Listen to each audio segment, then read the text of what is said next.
नमस्कार, प्रणाम, हर हर महादेव। हम हैं प्रियंका देवी कुशवाहा और हमारे यूट्यूब चैनल में आप सभी का स्वागत है। तो दोस्त सब के बीच में फिर से हम तीज बराती गीत हम लेके आ गए। बहुत प्यारा से बड़ो है गीत के पूरा जरूर सुनाम जाए। वीडियो को लाइक शेयर जरूर करब जाए। अभी तक ले चैनल के सब्सक्राइब नहीं किया कर ले तो चैनल के भी सब्सक्राइब जरूर करब जाए। इसी हमारे चैनल का सपोर्ट प्यार दुला जरूर दी जा। कमेंट बॉक्स में लिख के भेजी जा हमारे गीत कैसे दोस्त सब के लागला, गीत के कहाँ से सुना तनी जा आ चैनल के सब्सक्राइब जरूर कर ले हब जा। तो चलिए जा रउआ सब के तीज बराती गीत हम सुनावा तनी। बहुत प्यारा सा बड़ो है।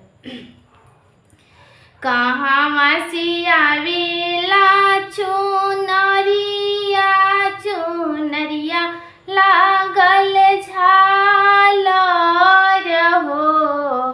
कहाँ मसिया वेला चुनरिया चुनरिया लागल झालर हो। ए सखिया कहाँ मासिया वेला सिंधोरवा सिंधोरवा चम चम चमकेला हो। ए सखिया कहाँ मासिया वेला सिंधोरवा सिंधोरवा चम चम चमकेला हो।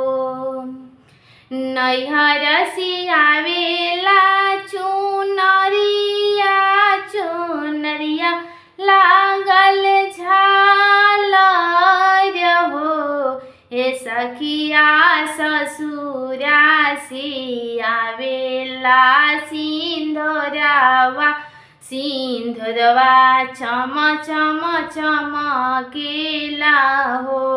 ए सखिया ससुरा सियावेला सिंधोरवा सिंधोरवा चम चम चमकेला हो।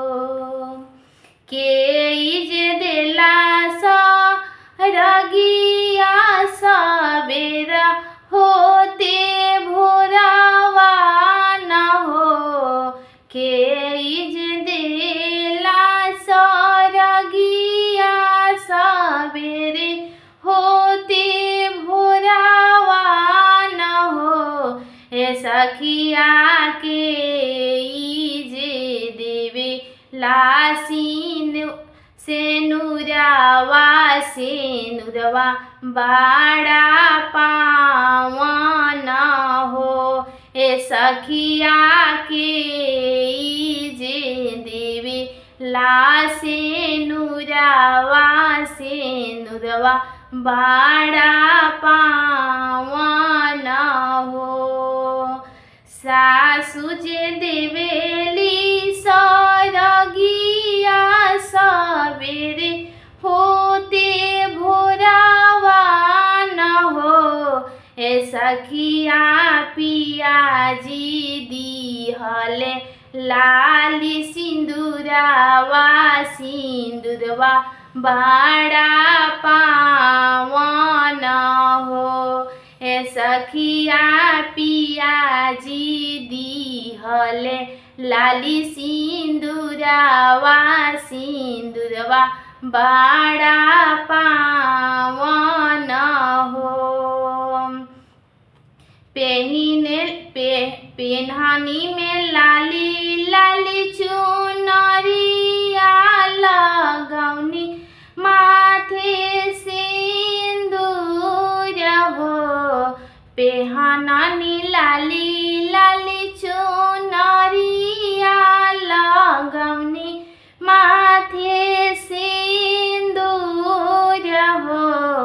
ए सखिया हाथावा में लेनी पूजा थरिया चलनी गौरा पूजन हो। ए सखिया हाथावा में लेनी पूजा थरिया चलनी गौरा पूजन हो। शिव औरी गौरा जी मनाई बोयर जी सुनाई बहो। शिव औरी गौरा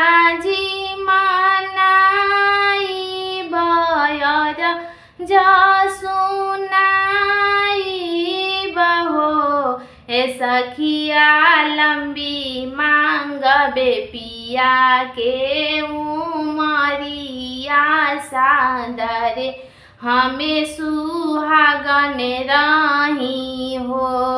सखिया लंबी मांगबे पिया के उमरिया सादरे हमें सुहागन रही हो।